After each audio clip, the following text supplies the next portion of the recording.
Welcome back to the PFRPA Podcast. I'm your host, Brian DeMarco, and today I am here with the man, the myth, the legend, Slade Norris. Slade, how are you, brother? I'm doing very well. It's quite the introduction there. I'll try to live up to it. You like that? Got to give you props, man. Got to give you props. So before we take off here, why don't you tell everybody about you? Where'd you grow up? Where'd you play college ball? Your time in the league? I grew up small town in Washington State, Battleground, Washington. Went over to a Catholic high school, Jesuit in Portland. So I kind of claimed both states, and then went on to play at Oregon State under Coach Riley. So I had a great up in the Northwest, and then NFL career.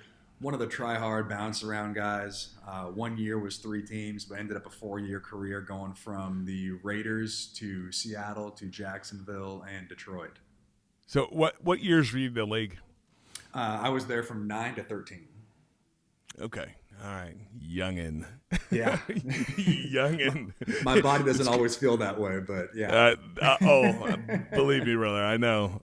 But it's funny because we have such a huge swath of genres here. We're talking to Dave Robinson, who played with Vince Lombardi in his first 2 championship years, to guys that have retired more recently. So we have this awesome range of stories. I love it. That's one great thing about this brotherhood. It spans so far. We got so many different people in here that are so awesome and doing so many cool things. And it is such an amazing brotherhood. It is this. What always amazes me is that instant connection that we have. And we were down in Miami for the Super Bowl, and meeting guys from all different teams, from all different eras. But as soon as you know that each other played, it's this instant bond. It's amazing. Agree. If you've been through an NFL fall camp, even if you were just a camp body, you understand what it's about. Yeah, totally. Well, especially Camp Coughlin, man.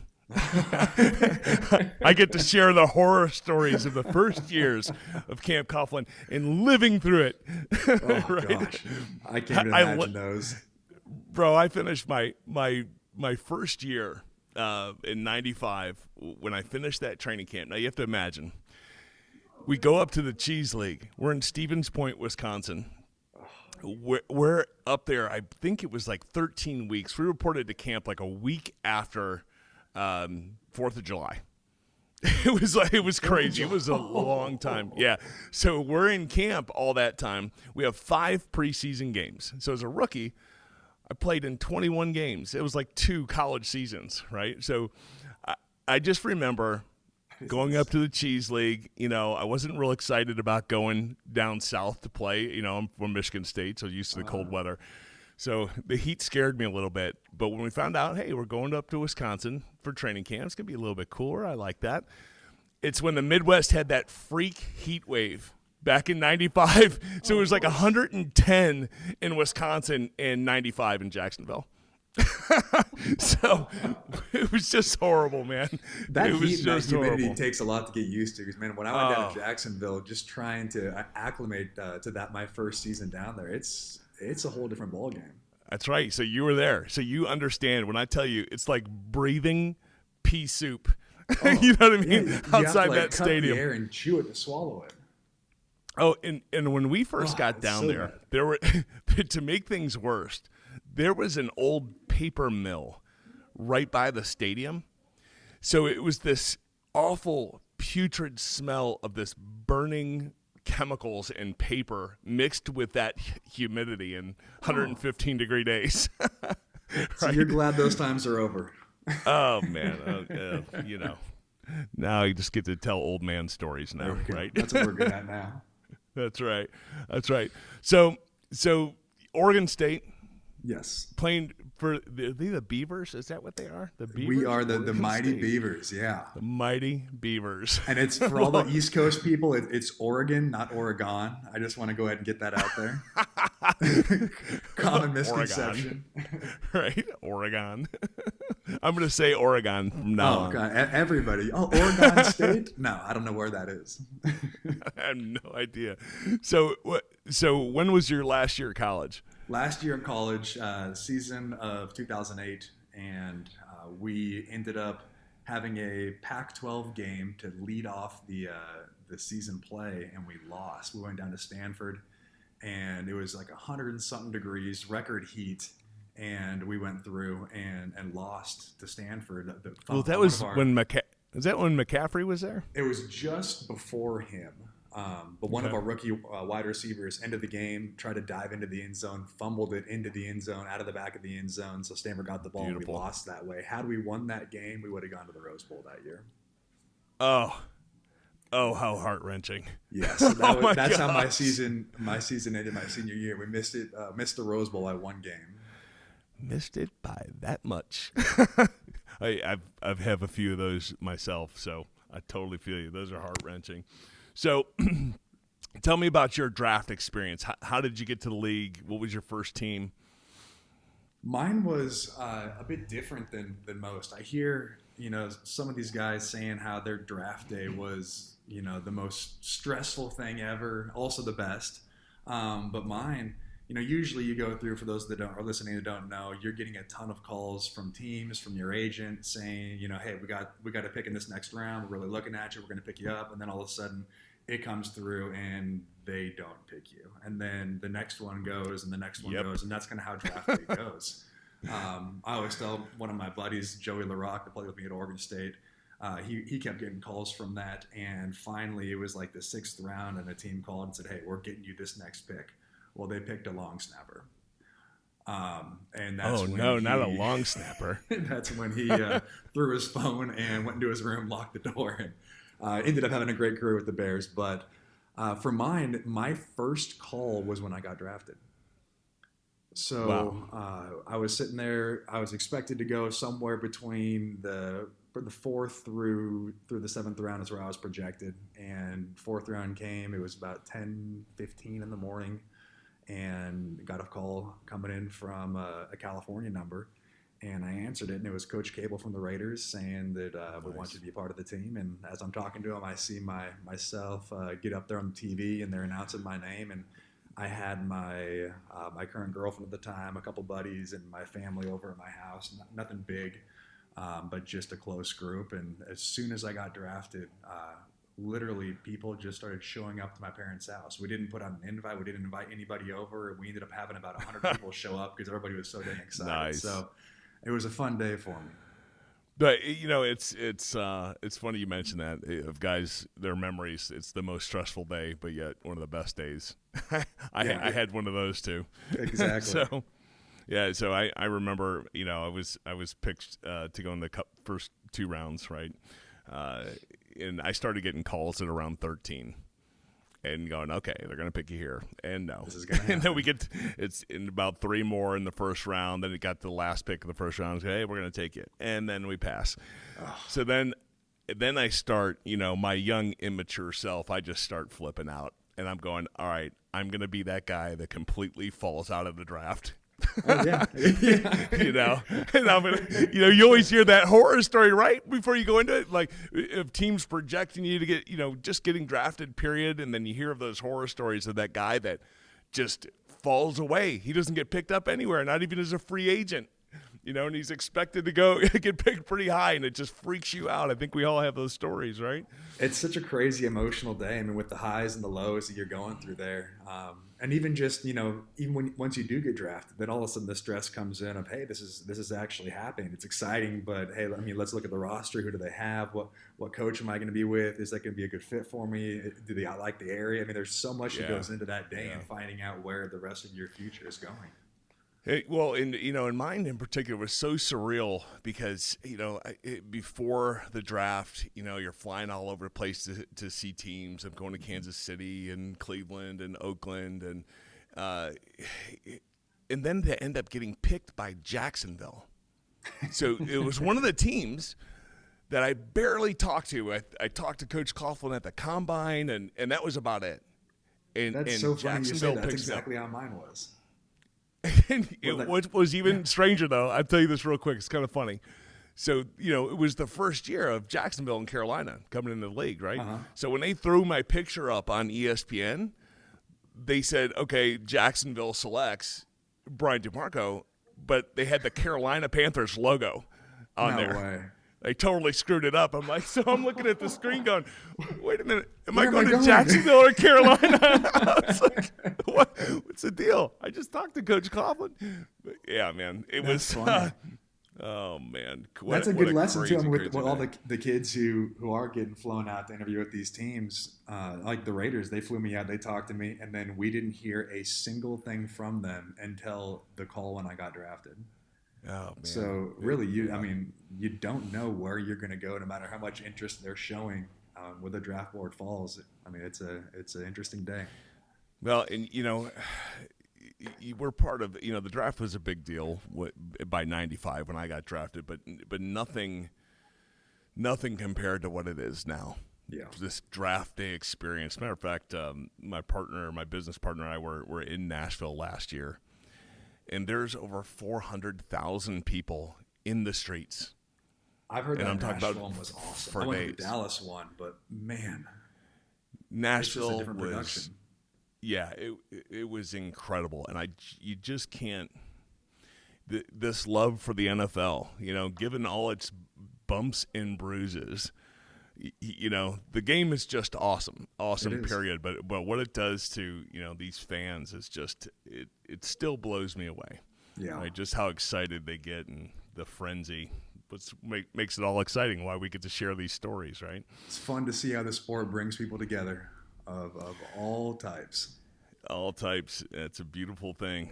If and I talk about this a lot too, if the world could take some of those lessons that we learned just being on that team of talk about unity and camaraderie and nothing else matters, right? Not race, religion, any of these other things, they just don't matter.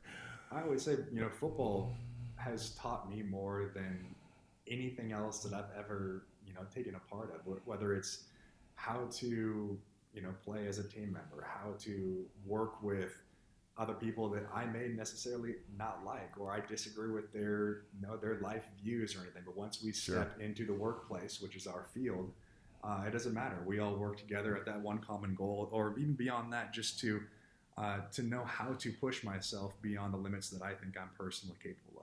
Football does so much in those regards that that's why I think it's so important we make sure this sport stays around for years to come. Now, you left me open here for a great transition, and I'm going to have to circle back to your playing days, but I want to touch on what you mentioned and talk about the transition a little bit. And one of the things, I can't remember who told me this, but for whatever reason, this stuck in my head when I was done, right? And I had somebody come over and tell me that there were no transferable job skills from the NFL to the real life, to your real life. And it stuck in my head. And I was one of those guys that struggled, just making a transfer. Now, granted, I was really injured, had a lot of issues going on physically. But, man, that thing stuck in my head, that there are no transferable job skills from the NFL to the real world. Wow. And for years, that just stuck in me till I obviously, got myself mentally just back on track. Mm-hmm. In understanding now today and blessed to be in the position we are from a business standpoint of the success that we've experienced, but what we've implemented were all of these lessons learned on the football field from the time I was 10, 11 years old through being 30 years old. It all came from football. Yeah. It's amazing just the value of this game for a young man. It's incredible. Blows me away. And I think nowadays with the kids that are going through, I think it's needed more than ever. Just the discipline and making a boy a man. I mean, it teaches you so much, and that's hilarious that there's no transferable skills that you learn from football. I mean, it's just it can't be more untrue. It's a complete 180, right? It's the furthest thing from truth, and I have a young son who's playing football as well, and I see. I get a chance to kind of relive a lot of this stuff and see football from a different perspective now as a parent and as a fan. and watching my son transform in this environment and learning how to work hard together with a team too, how to work hard and train hard together, making those sacrifices and pushing yourself beyond what you think your limits are. And that to me is something that just can't be learned anywhere else. And, I love basketball. I love baseball as well. It's just not the same. And I've played all those sports. Yeah. It's just not the same as football. There's something, we always talk about how, your character is revealed through football and through these hardships and the things and the training and the time, etc. But I think you're right. I think now more than ever, football is needed for our young men now more than ever. But unfortunately, we have a lot of issues that are scaring a lot of parents.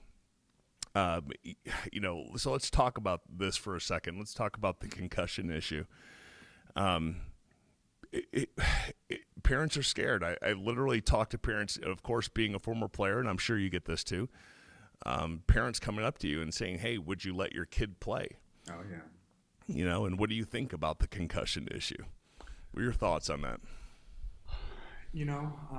It's not something that can be just swept under the rug anymore. But I also, at the same time, think that it's getting absolutely blown way out of proportion. Because, yes, football is a physical sport, but there are a ton of other sports out there that are just as physical, that are recording concussions and head trauma and all this stuff. So me personally, I think that I like the path that football is taking right now, that it's going to a much more progressive model. It's doing all it can to focus on player safety. And I think we need to continue on that. But to go through and just condemn football like it has been really by the media, I completely disagree with, because there has to be so much more research done. We have to understand, and we throw out the word CTE so easily now. There's so much more to be understood about that before we can go through and make some blanket statement about the sport. And it really hurts me when I'm seeing that there's these government institutions and these states that are trying to ban youth football. And we shouldn't be going through and taking the sport away from these kids. What we should be doing is doing all we can to go through and making the sport as safe as it possibly can be.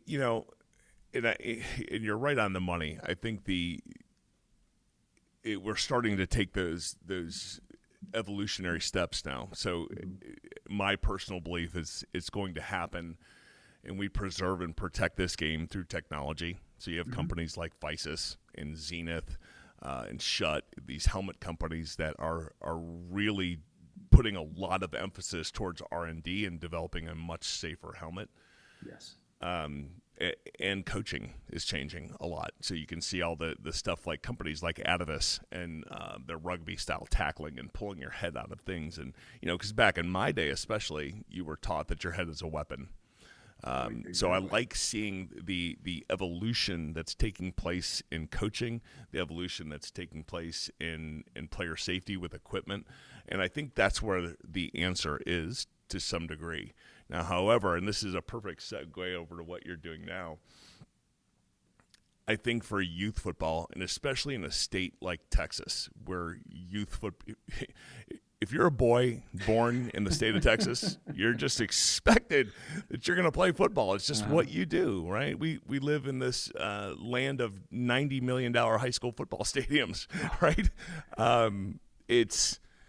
It's amazing to see, and it still is alive as ever here in the state of Texas.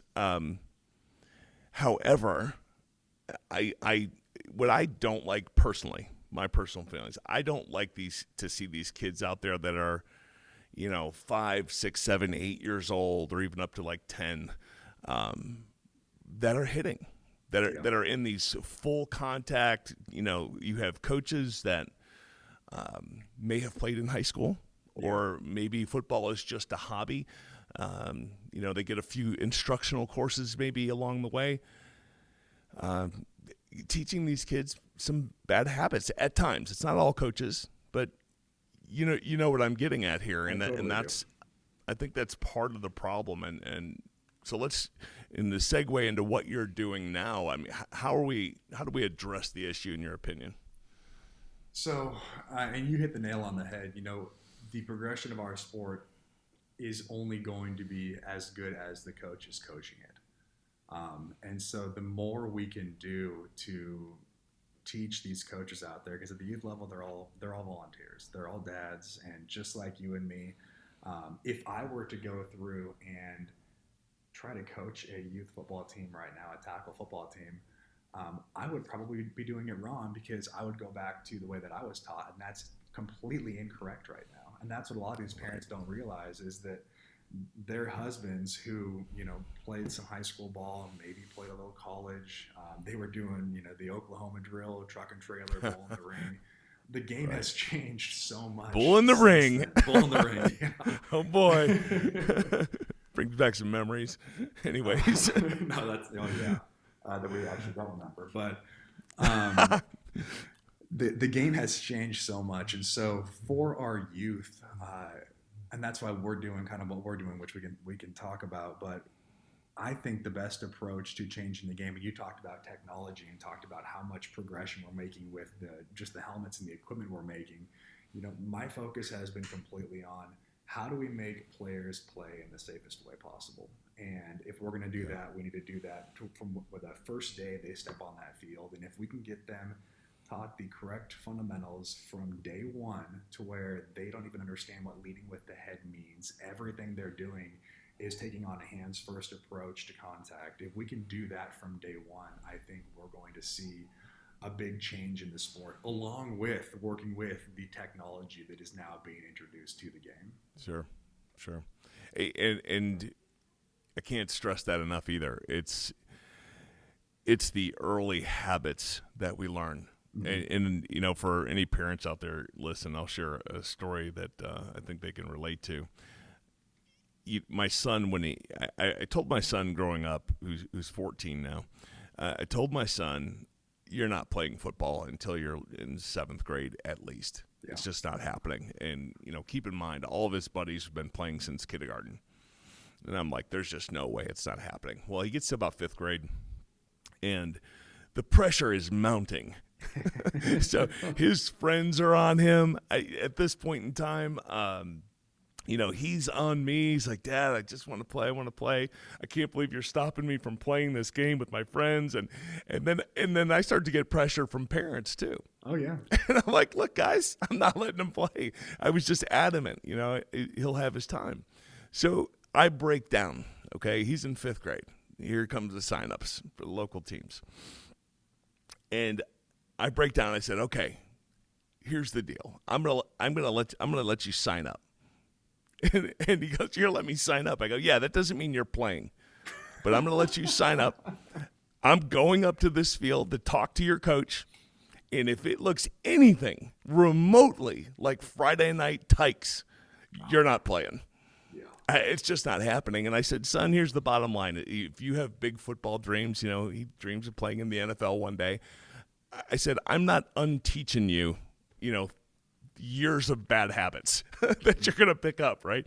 And, of course, I'm running a new business at the time. I was thinking I don't have time to coach him every day, right? Yeah.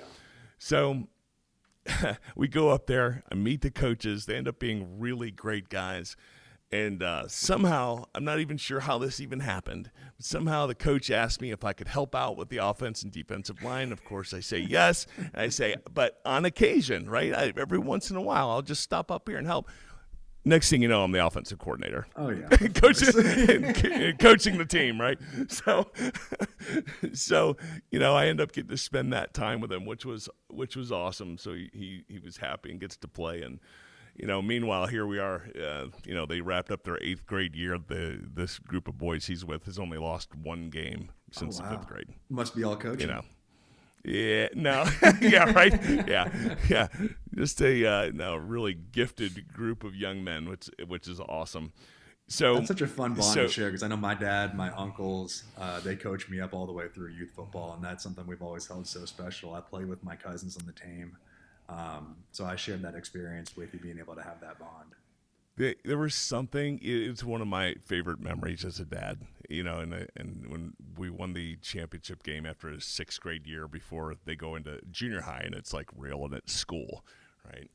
I just remember winning the championship game and being able to run out onto the field and grab my son. You know what I mean? It was just such a cool thing of living football from a totally different perspective. And to be honest with you, personally, I think it's a lot more fun.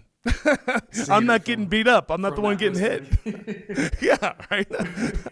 I'm not the one getting hit and sweaty and dirty, and it's kind of nice. My dad always said the same thing. Yeah, I got him on the field for when I was playing the Lions, and so he was in our locker room. He was on the field. He's a chiropractor, and so our team doctor kind of signed him up as like a quote unquote apprentice for the day, and that was just an awesome experience to have him out there with me. Oh, it's so cool. So let's it's a perfect transition into what you're doing now. One of the things we talk about on this podcast a lot is transition, and it's something that's actually really near and dear to my heart and important to me. And the transition word is out there a lot in our community. Yeah. And just how critically important it is for players to get their mind right and get prepared for this transition and find purpose again. Mm-hmm. So let's talk a little bit about your transition and about what you're doing now. Yeah, once I got done playing, just like everybody, you're a football player for, the majority of the life that you know. Yeah. And so no matter whether or not you tell yourself it's not who I am, it's not this, it's not that. It's what really, I do. Yeah. Blah, it does become who you are, It's all people want to talk about. It's how they identify you. And so once you get out and you kind of lose that piece, it's a tough transition for everyone. And so when I got out, I of course love the sport. So I got with Oregon State, and I did some TV shows, stuff like that, but just really trying to figure out where I fit into this, the real world, this brand new society that I was thrown to. Right. So one of my buddies that I played college ball with, Joey LaRock, he had been doing a soft shell helmet, soft shell shoulder pad company, and been working with a lot of the high schools, been working with the flag leagues, and he wanted to open up the southern part of the states, the Texas especially market. So he asked me if I'd go help him do that. And Joey and we were roommates, we were best friends. Anything he asked me to do, I'd be fully on board with. So I said, of course. And I think he talked to me on a Tuesday, and on a Friday, I was driving down to move down to Texas. Wow. And so, yeah, nice. it was a quick turnaround there. Yeah. And we really, we went through, I think I went to every single high school, 3A and above in Texas, from maybe San Antonio north. So I drove around to each and every one, talking about the way we wanted to play, the utilization of the gear, and how we can build this into our practice schedule to take, unnecessary hits to the head out of the weekly practice, so we can form these safer players in the weekends, keep them more fresh and all that. And we did really well with that, but our whole goal with getting into what we were doing is we wanted to help progress football, just like all these technology companies, like everybody's trying to do. They're trying to make football continue on. And we weren't accomplishing that. The flag leagues we were working with the soft shell helmets, they were continuing to grow. And the high schools, the high school tackle numbers were still dropping. The youth tackle numbers were still dropping. And so at that point, we realized, okay, hey, we got to do something different. We got to make a pivot here. And so we sat down and looked at what we thought the issue was with football, and that is basically we need to make sure that the base of our funnel, the base of football's funnel, which is our youth programs, are continuing to get kids, and we need to stop this decline. And with that, all of the youth football tackle leagues right now are trying to utilize flag to get kids to at least come out, get into the sport, play football. But the problem is with flag is these kids just simply aren't progressing on to tackle. They're playing flag, and then statistics say usually around the age of 12, they're not playing anymore, and they're not going to tackle. So are they going to a different sport? Are they not going to any other sport altogether? We don't know. But we wanted to introduce a new way to play that would really bridge that gap. Because flag is, I mean, for a first-time player to come in, learn to hold a ball, learn to throw, learn to catch, score a touchdown, have fun. Because, I mean, when you're a young player, that's all you're really trying to do is make sure they enjoy the game and have fun. Flag's a great way to do that, but it doesn't do a lot as far as teaching the real football fundamentals. It's so far and separate from our game. So we went through and developed a new way to play that is as close and as realistic to what real football is. It has all positions, so it actually includes the O-line and D-line. Yeah, I can't leave the big dudes out. Exactly. You and I played D at Oregon State, so I'm right there with you. But with that, we're able to really take the flag world and the tackle world and all those players who have never been able to play against each other before, and now put it all into one game to where the flag players are getting a true experience of the game they love, and they are learning the fundamentals if they do want to take the jump in the future. Then for the tackle players in the offseason, it's a great way for them to further their skills and fundamentals and have fun competing with all their friends with all positions, And so we started a company. It's National Flex Football. Flex football is the sport. It's 9-on-9. So, picture a 7-on-7 format, but add in 3 O linemen, 2 D linemen. Everything's two-hand touch, but we allow blocking, a run game, blitzing, press coverage, as close to real football as we can get, but still staying no contact at the head, low impact on the body. So NFX is doing very well. It's growing every time I see it. So tell everybody where you're at now, what states that you're involved with now, and how this is spreading. It's been crazy. I mean, listing all the states would take we'll have 27 locations opening this spring.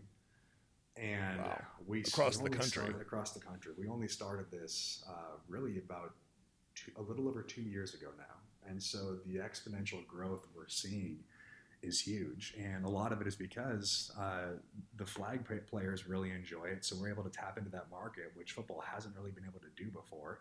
And then the tackle organizations, they're loving it because now their kids are getting better. They have something for their linemen to do in the offseason, and they have a way to take in these flag players and really give the tackle organizations an opportunity to gain that trust back.